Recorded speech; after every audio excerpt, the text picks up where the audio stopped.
26 தான் சரியான நேரம். திராவிட கட்சிகளை அடியோடு ஒழிப்பேன். அண்ணாமலை சபதம். திராவிட அரசியலை அடியோடு ஒழிக்க 2026 தேர்தல் தான் சரியான தருணம். திமுகவுடன் பாஜக எப்போதும் கூட்டணி வைக்காது. 2 திராவிட கட்சிகளையும் இங்கிருந்து அகற்றவே நான் மாநில தலைவராக வந்துள்ளேன் என கூறியுள்ளார் பாஜக மாநில தலைவர் அண்ணாமலை. தமிழக பாஜக சார்பில் சென்னையில் தமிழகம் மீட்போம், தளராது உழைப்போம் என்ற தலைப்பில் நேற்று பொதுக்கூட்டம் நடைபெற்றது.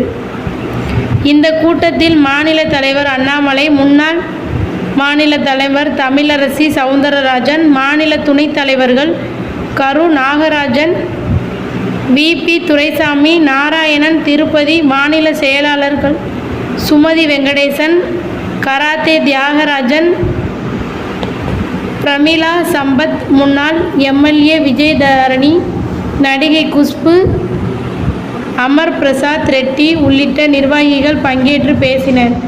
இந்த கூட்டத்தில் பாஜக மாநில தலைவர் அண்ணாமலை பேசுகையில், திராவிட கட்சிகள் 70 ஆண்டுகளாக தமிழகத்தை சின்னாபின்னமாக்கி உள்ளது. காமராஜர், எம்ஜிஆர் இருவரும் நேர்மையான ஆட்சியை கொடுத்தனர். காமராஜர், எம்ஜிஆருக்கு பின்னர் ஆட்சிக்கு வந்தவர்கள் தமிழ்நாட்டை சீரழித்து விட்டனர். தற்போது தமிழகம் பின்னோக்கி செல்கிறது. தமிழகத்தில் மட்டும்தான் ஒரு குடும்பத்துக்காக வேலை செய்கிறார்கள். திமுக ஆட்சியில் தமிழகம் பொருளாதாரத்தில் 3வது இடத்திற்கு தள்ளப்பட்டது. இதே நிலையில் நீடித்தால் அடுத்த 8 ஆண்டுகளில் தமிழகம் 6வது இடத்திற்கு தள்ளப்படும். உத்தரப்பிரதேசம், ஹரியானா உள்ளிட்ட மாநிலங்கள் வேகமாக வளர்ந்து வருகின்றன. ஆனால் திமுக அரசு ஒரு குடும்பத்துக்காக மட்டுமே சிந்தித்து வருகிறது. உதயநிதி ஸ்டாலின் துணை முதலமைச்சராக பொறுப்பேற்க வேண்டும் என்று திமுக அமைச்சர்கள் விரும்புகிறார்கள். அப்போதுதான் அவர்கள் தங்கள் வாரிசுகளை பதவியில் அமர்த்த முடியும். இதுதான் திராவிட மாடல். அமைச்சர்கள் துரைமுருகன், கே. வா. வேலு போன்றோர் இருக்கும்போது அரியணை உதயநிதிக்கு சென்றால் கலவரம் வெடிக்கும் என்பதை ரஜினிகாந்த் தனது பேச்சில் சுட்டிக்காட்டி இருக்கிறார். திமுகவினர் பழனியில் அரசியல் செய்து கொண்டிருந்தார்கள். பழனிக்கு பால்காவடி எடுப்பதற்கு பதிலாக அரசியல் காமெடி செய்து கொண்டிருக்கிறார்கள்.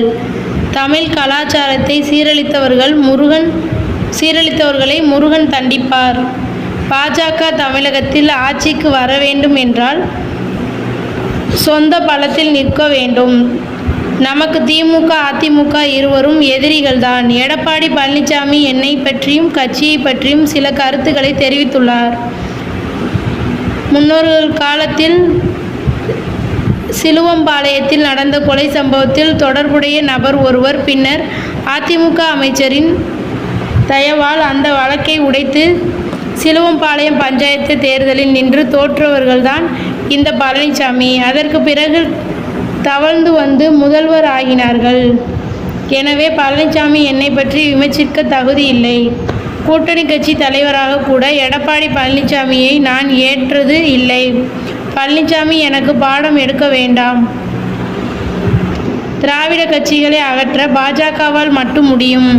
திராவிட அரசியலை அடியோடு ஒழிக்க 2026 தேர்தல் தான் சரியான தருணம். திமுகவுடன் பாஜக எப்போது கூட்டணி வைக்காது. 2024 தேர்தலில் ஒரு மாற்று சக்தியாக பாஜக நிரூபித்துள்ளது. தமிழ்நாட்டில் எப்போது பாஜகவிற்கும் திமுகவிற்கும் உறவு இருக்காது. நமக்கு திமுக, அதிமுக இருவருமே எதிரிகள்தான். 2 திராவிட கட்சிகளையும் இங்கிருந்து அகற்றவே என்னை மாநில தலைவராக நியமித்து உள்ளனர். உள்ளாட்சி தேர்தல் மாநகராட்சி முதல் ஊராட்சி வரை 1,12,000 இடங்கள் பாஜக தனித்து நிற்கும். வரும் செப்டம்பர் 1ஆம் தேதி முதல் பாஜகவின் உறுப்பினர்கள் சேர்க்கை முகாம் தொடங்குகிறது. அன்றைய தினம் தமிழகத்தில் 10 லட்சம் பேரையாவது கட்சியில் சேர்க்க வேண்டும். 2 மாதத்தில் 1 கோடி பேரை உறுப்பினர்களாக சேர்ப்பது என்ற இலக்கை எட்ட வேண்டும் என பேசியுள்ளார் அண்ணாமலை.